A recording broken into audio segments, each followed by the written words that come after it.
जैसे एग्जांपल लेता हूँ, आपने सुना होगा इलेक्ट्रॉन के बारे में, बस एक बार मैं रिवीजन कर रहा हूँ फिर आगे हम बढ़ रहे हैं। एक बार मैं रिवीजन कर रहा हूँ क्या क्या पढ़ा था।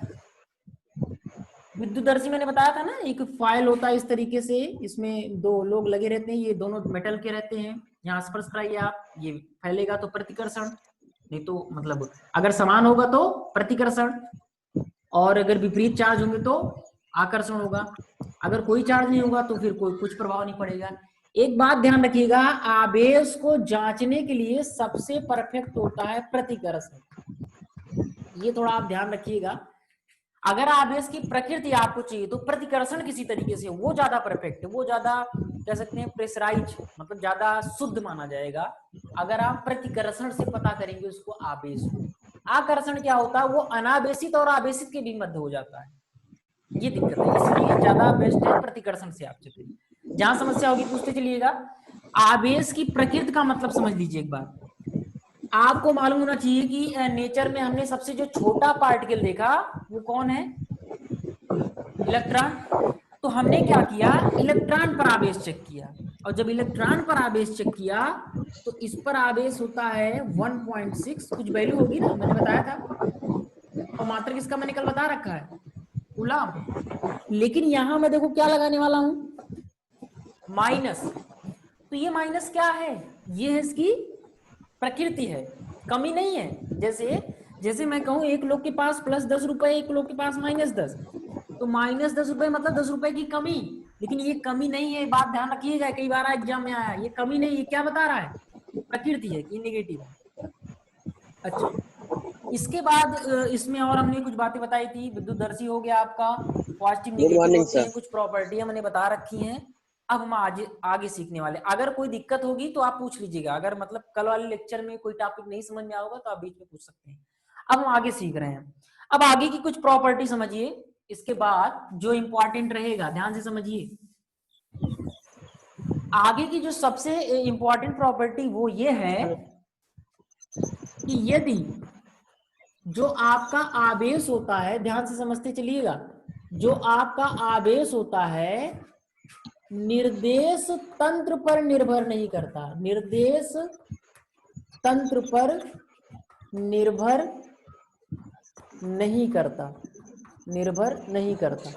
इसका मतलब क्या है, तो निर्देश तंत्र का मतलब केवल इतना समझे रहिए आप कि जैसे निर्देश तंत्र का मतलब कि वो वेग उसमें आया कि नहीं, जैसे मैं निर्देश तंत्र हूं, तो अगर कोई व्यक्ति जा रहा है, वेलोसिटी उसके पास है, इसका मतलब वो मुझ पे डिपेंड है, निर्देश तंत्र निर्भर करता है। तो कहीं भी आपको दिखे निर्देश तंत्र, फिर से समझिएगा, फ्रेम आप इसको बोल सकते हैं, रेफरेंस सॉरी फ्रेम बोल सकते हैं आप। तो निर्देश तंत्र का मतलब ये हो गया, इसका मतलब आवेश, अर्थात इसको मैं ऐसे लिख सकता हूं, अर्थात यह वेग पर निर्भर नहीं करता, मेरी बात समझिए, वेग पर निर्भर नहीं करता। मतलब अगर मैं एक चार्ज बॉडी है उसको तेजी से वेलोसिटी भी देता हूं तब भी उसके पास उतना ही चार्ज रहेगा, उसका चार्ज बदलने वाला नहीं है। क्यों ऐसा होता है अभी हम देख लेंगे, फिलहाल अभी इतना ध्यान रखिए कि निर्देश तंत्र निर्भर नहीं करता। कई बार एग्जाम में आवेश निर्भर नहीं करता ऑप्शन दे दिया, तो कई बार वेलोसिटी ना देकर वो निर्देश तंत्र दे सकता है, ये कंपटीशनों में ज्यादा आता है, तो ये ध्यान रखिएगा। नेक्स्ट समझिए, ये कल की प्रॉपर्टी जहां तक मैंने बताई थी उसके आगे की बातचीत चल रही है। इसके बाद अगर हम देखें तो मैंने आपको बताया था एक परमाणु जो होता है, परमाणु, तो परमाणु के अंदर जितने पॉजिटिव होते हैं उतने ही निगेटिव होते हैं, इसलिए इसका जो नेट चार्ज होता है, नेट चार्ज वो 0 होता है, बता रखा मैंने, जितना प्लस उतना माइनस होता है। यहां ये जो इसके बाद की जो खास बात मैं बताने चल रहा हूं, कल मैंने आपको बताया था कि सीरीज एक होती है, बहुत इंपॉर्टेंट है वो जो सीरीज है वो ये बताता है, जैसे मैं उस सीरीज को यहां बता रहा हूं आप मेरे साथ लिखते चलिएगा, उसको मैंने नाम दिया है इलेक्ट्रोस्टैटिक सीरीज, इसको लिख लीजिएगा, आपको ये बुक में नहीं मिलेगा, इलेक्ट्रोस्टैटिक सीरीज। क्या हुआ, मैंने उसको सभी पदार्थों को लेकर उनको ट्राई कर करके उन पर चार्ज चेक किया, और उनकी मैंने एक बहुत अच्छी सीरीज बना रखी है जो मेरे लिए बहुत बेनिफिट होने वाली है। आप उस सीरीज को देखिए, उसको नाम दिया इलेक्ट्रोस्टैटिक सीरीज, हिंदी में लिखना चाहते हैं तो स्थिर वैद्युत श्रेणी, स्थिर वैद्युत श्रेणी, उसमें सबसे पहले आता है ग्लास, लिखते चलिएगा मेरे साथ क्योंकि मैं हटाऊंगा इसके बाद। उसमें सबसे पहले आता है ग्लास, और फिर ग्लास के बाद आएगा आपका फ्लैनल, मैं बताऊंगा क्या होता है ये सब। इसके बाद आता है ऊल, ऊल तो आप जानते ही होंगे, सिल्क, सिल्क, इसके बाद आता है हार्ड मेटल, हार्ड मेटल, ये पहला नंबर, ये फिर दूसरा, तीसरा, और ये चौथा, और ये पांचवा। इसके बाद आता है हार्ड रबर, हार्ड रबर, और इसके बाद आता है वैक्स, वैक्स आप जानते होंगे, वैक्स, और इसके बाद आता है रेजिन, रेजिन, रेजिन का मतलब होता है प्लास्टिक, इसको ऐसे समझ लीजिए प्लास्टिक, और लास्ट में आता है सल्फर, सल्फर केमिस्ट्री में पढ़ते होंगे आप, सल्फर। ये एक ऐसी सीरीज है, आप सॉल्ट सर क्या इसको रट ले, बिल्कुल नहीं, रटने की जरूरत नहीं है। वो कैसे कहेगा एग्जाम में, कहेगा ये एक इलेक्ट्रोस्टैटिक सीरीज है, इससे आप क्या समझते हैं वो आपको बताना पड़ेगा। तो मैं इससे ये समझता हूं, ध्यान रखिएगा, जब हम ग्लास को इस फ्लैनल से या इस ग्लास को इस ऊल से आपस में इसको रिफ्रिक्शन करवाएंगे, कि मैंने बताया चार्ज करने का सबसे अच्छा तरीका, एक मेथड सबसे अच्छा, घर्षण करवा दीजिए, रबिंग कर दीजिए। तो मुझे बताइएगा, जब भी मैं अपर से लोअर को स्पर्श कराऊंगा, अपर से मतलब ग्लास को उनसे रगड़ूंगा, तो इस जो ऊपर वाला होगा उस पर हमेशा प्लस आएगा, और जो उससे नीचे वाला होगा उससे हमेशा निगेटिव आएगा। कोई भी बॉडी हो उसको आप पॉजिटिव भी कर सकते हैं, निगेटिव भी कर सकते हैं। कल मैंने बताया था, एक एटम से अगर मैं इलेक्ट्रॉन को बाहर करता हूं तो वो कैसा होगा, पॉजिटिव होगा, और यदि मैं उसमें इलेक्ट्रॉन इंटर करवाता हूं तो निगेटिव होगा। तो ये पॉजिटिव निगेटिव की बात हुई। अब मुझे बताओ, मैंने कहा क्या ऊल पर हमेशा हमेशा निगेटिव आएगा, बिल्कुल नहीं। अगर मैं इस ऊल को इस सिल्क से टच कराऊं तो ऊल पर पॉजिटिव आ जाएगा, सिल्क पर निगेटिव है। क्या सिल्क पर हमेशा निगेटिव होगा, बिल्कुल नहीं। मैंने कहा सिल्क को मैं वैक्स से स्पर्श करा रहा हूं, सिल्क को वैक्स से, तो ऊपर वाला जो होगा वो क्या होगा, प्लस होगा, नीचे वाला जो होगा वो माइनस होगा। जैसे आप वैद्युत रासायनिक श्रेणी पढ़ते हैं उसमें देखते होंगे ऑर्डर रहता है ना, वैसे ही ये इंपॉर्टेंट ऑर्डर रटना नहीं है आपको, बस केवल मैंने एक व्यू दिखाया कि होता क्या है। ये आप लिख लीजिएगा, मैं इसको हटा रहा हूं, नहीं तो स्क्रीनशॉट ले लीजिएगा, मैं इसको हटा रहा हूं। अब इसके बाद देखिए, ये इतनी बातें इसमें आपको आवेश में ध्यान रखनी है। फिर आपको छोटी छोटी चर्चाएं और मैं कर दे रहा हूं, जैसे आवेश संरक्षण, ये और छोटी छोटी चर्चाएं, इसलिए अगर कोई समस्या होगी तो आप पूछते चलिएगा, कमेंट कर दीजिएगा, आप कमेंट कर दीजिएगा कोई समस्या होगी तो, और जहां समस्या बताते चलिए। आवेश संरक्षण आप जानते होंगे कि आवेश को ना तो नष्ट कर सकते हैं, मैं वैसे ही बता दे रहा हूं आपको सिंपल, आवेश संरक्षण। अब क्यों बता रहा हूं इसको, क्योंकि इसके बाद हम पढ़ने वाले हैं कि आवेश और द्रव्यमान में क्या क्या अंतर है, तो आपको बहुत इंटरेस्टिंग बात चलेगी, कुछ ऐसी बात जो आपको आज पहली बार पता चलने वाली, इसलिए इंपॉर्टेंट है। आवेश संरक्षण को मैं एक एग्जांपल से बताता हूं, जैसे मेरे पास एक 92 यूरेनियम 238 है, इसको मैंने ब्रेक किया 2He4 में, और 90 थोरियम 234, 92 यूरेनियम 238 को मैंने किसी तरीके से तोड़ दिया तो ये हीलियम बन गया और ये थोरियम बन गया। ये जो इसमें चार्ज है उनको हम चेक करते हैं, तो ध्यान रखिएगा ये होता है चार्ज, ये इनको नंबर करके इसमें आगे इलेक्ट्रॉन जोड़ते चलिए वो चार्ज हो जाएगा, तो इसको हम लिख सकते हैं, इसमें इलेक्ट्रॉन चार्ज है 92 इलेक्ट्रॉन। सॉल्व ये कैसे, आपने कहा सी प्रकृति में सबसे छोटा जो होता है वो इलेक्ट्रॉन होता है, उसी के मल्टीपल में सारे चार्ज होते हैं, जिसको हम बोलते हैं आवेश का क्वांटीकरण, आवेश का क्वांटीकरण, क्वांटाइजेशन आएगा अभी। तो यहाँ 92 इलेक्ट्रॉन, तो यहां मैं अगर चेक करूं तो 92 प्लस 2 कितना होगा, 92 इलेक्ट्रॉन, 92 इलेक्ट्रॉन, एक फार्मूला होता है ना, Q बराबर N नंबर इनटू इलेक्ट्रॉन। तो मुझे इससे पता चला कि दोनों पर चार्ज तो समान है, और ध्यान रखिएगा यही एक ऐसा संरक्षण है जिसका कोई अपवाद नहीं है, ध्यान रखिए यही एक ऐसा संरक्षण है जिसका कोई अपवाद नहीं तो बहुत सारी ऊर्जा संरक्षण का भी थोड़ा बहुत अपवाद है, कोणीय संवेग संरक्षण का भी अपवाद है, रेखीय संवेग संरक्षण का भी अपवाद है, लेकिन यही एक ऐसा है जिसका कोई अपवाद नहीं, हर जगह एप्लीकेबल, हर जगह एप्लीकेबल। मतलब कभी आज आवेश संरक्षण का सिद्धांत का पालन नहीं होता, 4 ऑप्शन में तो कोई अपवाद नहीं होता, सभी में लगेंगे, चाहे वो नाभिकीय रिएक्शन हो, कोई भी रिएक्शन हो सभी में लगेंगे। तो ये ध्यान रखिएगा, इसी को कहते हैं आवेश संरक्षण। जो पहले आवेश था वही बाद में रहेगा, कोई चेंज नहीं होगा।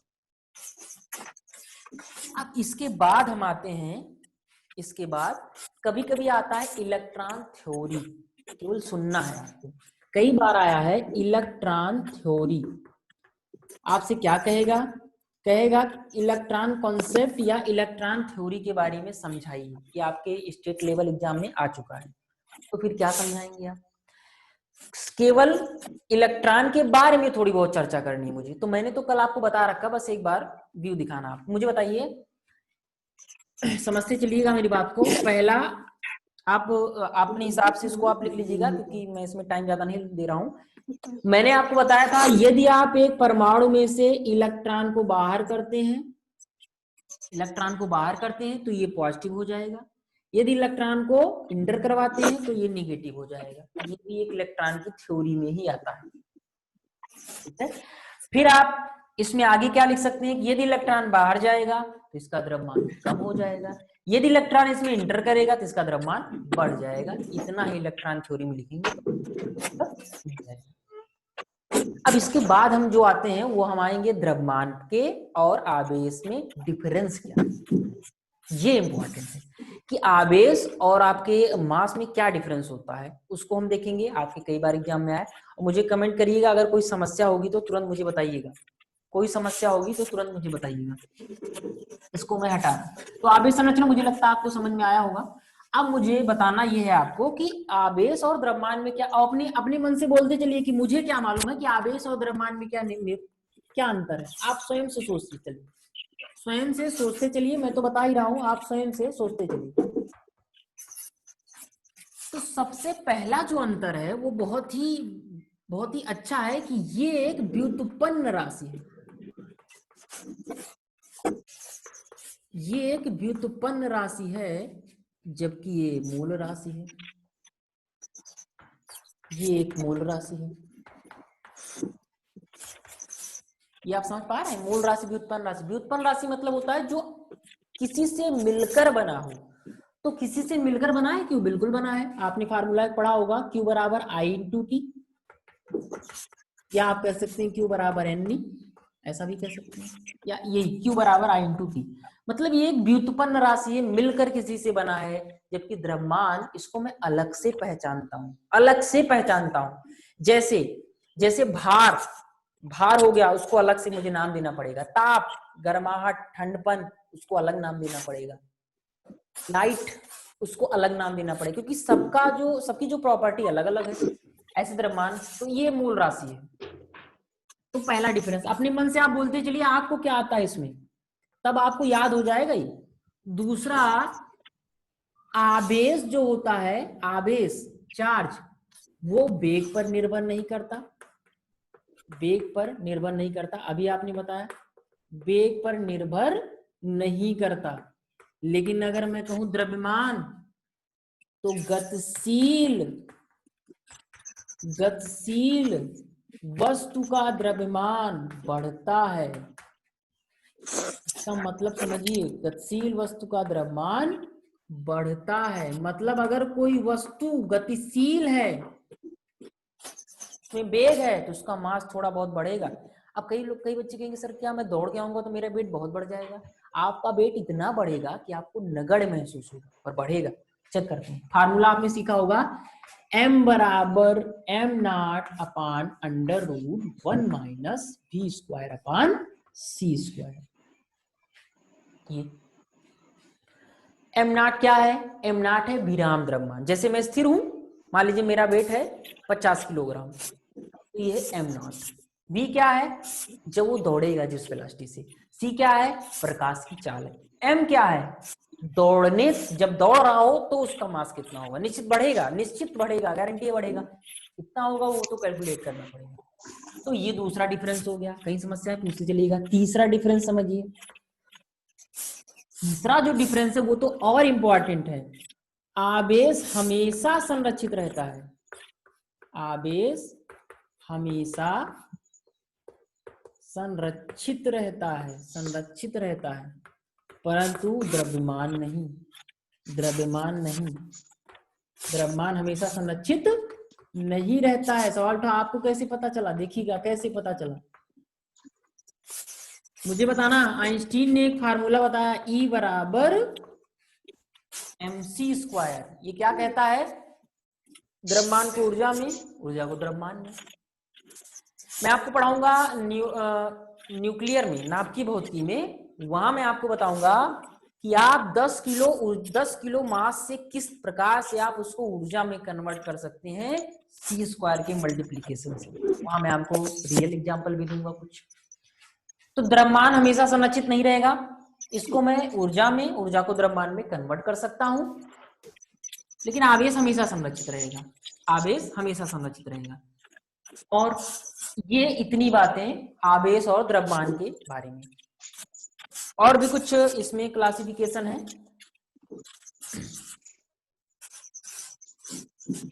दूसरी बात, आवेश में ध्यान रखिए, आवेश में प्रतिकर्षण भी हो सकता है, प्रतिकर्षण भी होता है और आकर्षण भी होता है। अगर दो समान आवेश हैं, समान आवेश, तो प्रतिकर्षण, और अगर विपरीत है तो, विपरीत आवेश है तो आकर्षण, विपरीत आवेश है तो आकर्षण। लेकिन जो द्रव्यमान होता है वो तो एक ही चीज जानता है, क्या बता सकते हैं? द्रव्यमान जो, वो तो एक ही चीज जानता है, क्या जानता है? आकर्षण। अरे याद करिए, गुरुत्वाकर्षण, भाई द्रव्यमान के कारण ही तो गुरुत्वाकर्षण बल लगता है, तो द्रव्यमान के कारण गुरुत्वाकर्षण बल जो लग रहा है वो क्या है? आकर्षण है। ये बातें हैं, इतनी बातें तो आप इसमें डिफरेंस में याद कर सकते हैं, और अगर कोई डिफरेंस होगा तो आप देख सकते हैं। पर ये इंपॉर्टेंट है, ये कंटेंट ऐसा है कि आप कहीं लिखेंगे तो इस बिल्कुल अलग दिखने वाला है। तो फिर से एक बार रिवाइज कर देना हो, ये व्युत्पन्न राशि है आवेश, और ये मूल राशि है।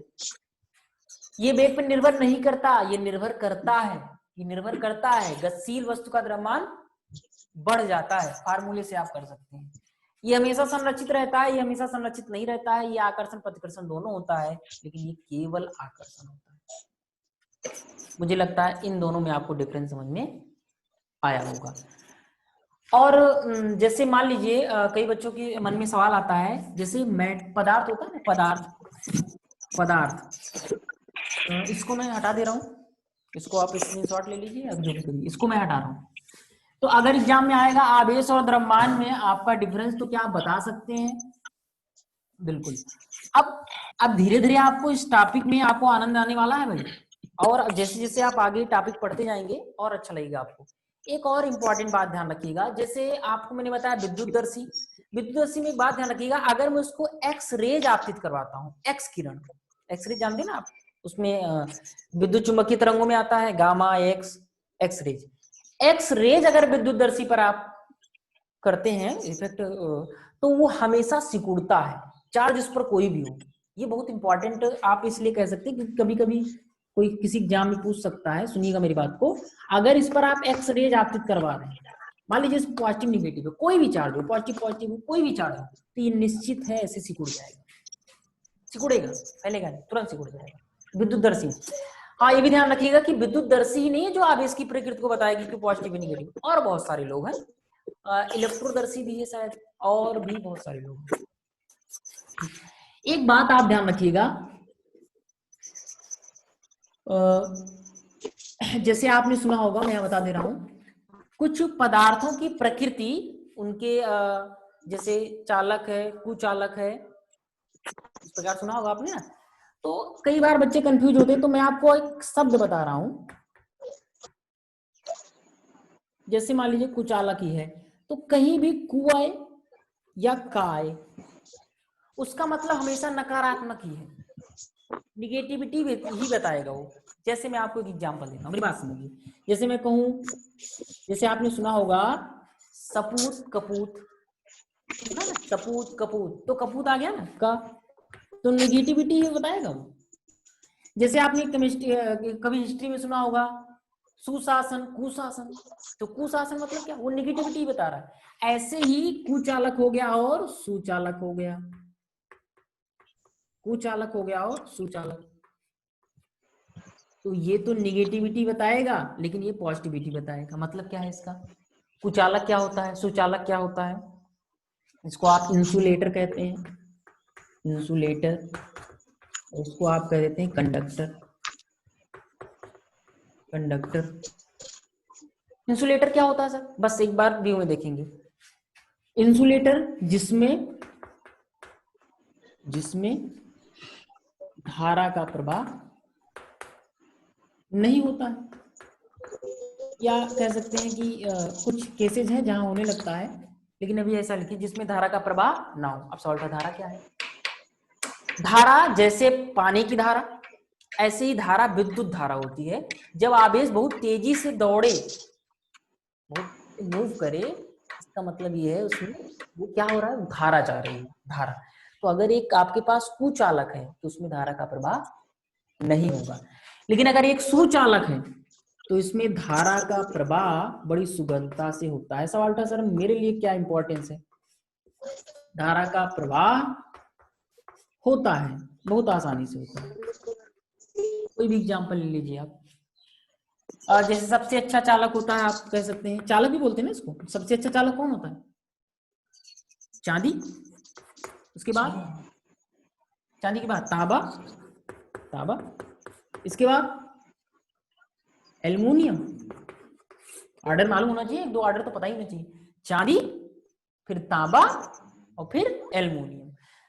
तो सबसे अच्छा चालक अगर चांदी है तो फिर चांदी का प्रयोग क्यों नहीं करते भाई? महंगा है, बहुत महंगा है। अच्छा तो तांबे का ही प्रयोग कर लो, ये भी थोड़ा महंगा महंगा, सस्ते में है, काम चल भी जाता है, लेकिन बहुत अच्छा नहीं है। आप देखिए ना तीसरे नंबर पे आता है, लेकिन क्या किया जाए, सस्ता है तो काम चल सकता है। तो ये ध्यान रखिएगा, सबसे अच्छा चांदी फिर तांबा। कोई आपसे पूछे चांदी का तो महंगा है, तांबा भी थोड़ा महंगा आता है, इसलिए एल्युमिनियम ज्यादा आप देंगे, एल्युमिनियम के तार ज्यादा रहते हैं। इतनी बातें आपको ध्यान रखनी है। तो कहीं भी आप शब्द आए कु या का तो समझ लीजिए नेगेटिविटी बता रहा है, मतलब जो भी उसका प्रभाव आपने देखा ना उसका उल्टा ही होने वाला उसमें, तो उसमें धारा का प्रभाव नहीं होगा, इसमें होगा। अब सॉल्ट है, इसकी इंपॉर्टेंस क्या है? इंपॉर्टेंस बहुत बड़ा है। मुझे बताइए, खंभे में आपने देखा होगा ना ऊपर जो मिट्टी का बना रहता है, वास्तव में वो कुचालक होता है, जिससे धारा, जैसे मान लीजिए वहां से आपके पावर हाउस से लाइट आ रही है, खंभे में जो चिकनी मिट्टी जो भी आप बोलते हैं, अगर वो ना हो ना तो सारी की सारी धारा उस खंभे से पृथ्वी में चली जाएगी, मेरे घर तक तो जाएगी ही नहीं। तो कुचालक क्या होता है, जैसे मैं आपको कहूं, मैं आपको एक मोटरसाइकिल दे दूं बस, और उसमें जितनी स्पीड भगा सकते हैं उतनी स्पीड है, उसमें ऑयल भी कभी खत्म नहीं होता है, जितना मन उतना चलाइए, शर्त ये है उसमें ब्रेक नहीं है, तो फिर आपके लिए खतरा साबित हो सकता है। तो ये ब्रेक का काम करता है, नहीं, कुचालक ब्रेक का काम करता है। जैसे तार में धारा जा रही है, जहां मुझे जरूरत नहीं वहां पे, जैसे आप घर में है तो वहां धारा को रोकनी है, तो उसके लिए कुचालक का प्रयोग करना पड़ेगा ना। जैसे आप ऐसे समझिए, आपको पानी पहुंचाना है एक स्थान से दूसरे स्थान, ढेर सारा पानी, तो फिर ऐसे में आप क्या करेंगे, क्या बाल्टी से ले जाएंगे? बिल्कुल नहीं, पाइप लगाएंगे। तो वो पाइप क्या है, पानी को रोकेगा ना, आगे ले जाएगा, बाहर नहीं जाने देगा। तो पाइप क्या है वो आपके लिए, एक बाधक है ना, तभी तो जाएगा सुगमता से। इसका मतलब वो तुम्हारे लिए किसका काम कर रहा है, कुचालक का। वो पाइप जो है वो कुचालक का काम कर रही है ना, ताकि धारा उधर ना जा पाए। ऐसे ही कुचालक होता है, जैसे धारा जो हमारे यहाँ धारा जो इलेक्ट्रिसिटी होती है, उसको जाने से जो प्रवाह होता है उसका सुगमता से हो। और जैसे आपकी जो क्लिप बटन होती है वो भी कुचालक की होती है, इस तरीके की बातचीत। तो मुझे लगता है इतनी बातें आपको समझ में आई होंगी। अब अभी तो मैंने केवल इंट्रोडक्शन दिया है, कल आपका बहुत ही इंपॉर्टेंट शुरू होने वाला है। कल हम आपको सिखाएंगे कूलाम का नियम और कूलाम के नियम का सदिश रूप। आज हमने केवल अभी सीखा आवेश क्या होता है, और मैं चाहूंगा ज्यादा से ज्यादा बच्चों को जोड़िए। अगर आपको लगता है कि हाँ मास्टर ठीक ठाक पढ़ा रहा है, तो मैं आपको विश्वास दिला रहा हूँ, फिजिक्स आपको बहुत ही इंटरेस्टिंग सब्जेक्ट लगने लगेगा 2-4 दिनों में। अब इसके बाद मैं पढ़ाऊंगा कूलाम का नियम, कूलाम के नियम के बाद आपको फिर सदिश रूप, और एक बार हम आएंगे तो रिवाइज करेंगे, और लास्ट में भी एक बार हम क्या पढ़े उसको रिवाइज करेंगे। तो एक बार रिवाइज कर लेते हैं। मैंने केवल आपको इतना बताया आवेश कई प्रकार के होते हैं, मेरे साथ बोलते चलिएगा, सभी बोलते चलिएगा, मुझे लगना चाहिए कि ऑफलाइन क्लास चल रही है। आवेश कितने प्रकार के होते हैं, 2 प्रकार के होते हैं, पॉजिटिव और निगेटिव होते हैं। किसने दिया, फ्रैंकलिन ने दिया। किस आधार पे दिया, गणित की शाखा के आधार पे दिया। फिर आपने बताया सर आवेश की एक प्रकृति होती है जो पॉजिटिव निगेटिव, वो ना तो वृद्धि बताती है ना तो कमी, वो नेचर बताता है उसका। फिर आपने बताया सबसे छोटा पार्टिकल इलेक्ट्रॉन होता है, उस पर कितना चार्ज होता है? 1.6 × 10⁻19, लेकिन प्रकृति कैसी होती है? नेगेटिव होती है, ये ध्यान रखिएगा। फिर मैंने आपको बताया कि आवेश जो होता है वो वेग पर निर्भर नहीं करता, यानी निर्देशांक पर निर्भर नहीं करता। आवेश संरक्षित रहता है हमेशा, उसका कोई अपवाद नहीं है, हर जगह एप्लीकेबल है, चाहे जहां एप्लीकेबल लगा दीजिए। कई बार कंफ्यूजन होता है कि मैं आपको बता रहा हूँ कोई अपवाद नहीं है इसका, बाकी किसी संरक्षण का अपवाद हो सकता है लेकिन आवेश संरक्षण का कोई भी अपवाद नहीं है। फिर आपने कहा सर कुचालक क्या होते हैं, सुचालक क्या होते हैं, क्या इंपॉर्टेंस है इसका, ये मैंने आपको बताया। फिर आप अर्धचालक भी होता है, अतिचालक भी होता है, उसके आगे चर्चा करेंगे। अर्धचालक होता है कभी धारा जाती है कभी नहीं जाती, वो आगे की बातचीत है। फिर इसमें मैंने आपको बताया द्रव्यमान हमेशा संरक्षित नहीं रहता है, ऊर्जा को द्रव्यमान में, द्रव्यमान को ऊर्जा में, आइंस्टीन ने बताया mc² से। फिर आपने कहा कि जो द्रव्यमान होता है वो एक मूल राशि होती है, मूल राशि फंडामेंटल यूनिट होता है। इतनी बातें मैंने इसमें बताई। फिर विद्युतदर्शी के बारे में बताया कि आवेश की प्रकृति को कैसे जांचते हैं। एक्स रेज यदि पड़ेगा तो हमेशा इलेक्ट्रोफाइल वो विद्युतदर्शी सिकुड़ेगा, कभी भी उसको लिख लीजिएगा, नोट डाउन कर लीजिएगा, क्योंकि आपको कहीं मिलने वाला नहीं है। कभी भी इलेक्ट्रोदर्शी पर आप एक्सरे आपचित करेंगे, उस पर दोनों प्लेट पर चाहे पॉजिटिव हो, चाहे एक पर पॉजिटिव एक पर निगेटिव हो, लेकिन वो कभी भी हमेशा वो सिकुड़ेगा, ये ध्यान रखिएगा। ये थोड़ा सा फैक्चुअल बातें हैं, कंसेप्चुअल आपको मैं बता दूंगा कंसेप्ट से। फिर हमने बताया कि सबसे अच्छा जो होता है चांदी होता है चालक में, उसके बाद तांबा होता है, उसके बाद एल्युमिनियम होता है। ऑर्डर 3 तो कम से कम ध्यान ही रखिए आप, अगर फिजिक्स के स्टूडेंट हैं या फिजिक्स के ना भी हैं तो कम से कम इतना तो आपको नॉलेज होना चाहिए जनरल। ध्यान रखिएगा हमेशा एल्युमिनियम क्यों यूज करते हैं, क्योंकि थोड़ा सस्ता पड़ता है, क्योंकि अच्छा चालक नहीं है, मैं आपसे कह रहा हूँ अच्छा चालक बिल्कुल भी नहीं है, क्योंकि चांदी सबसे अच्छा चालक होता है। तो ये, और कहीं आपको सु को मिल जाए, सॉरी का और को मिल जाए तो आप समझ जाइएगा नेगेटिविटी की बात कर रहा है। सपोत कपोत सुशासन कुशासन कुचालक सुचालक इस तरीके की बातचीत।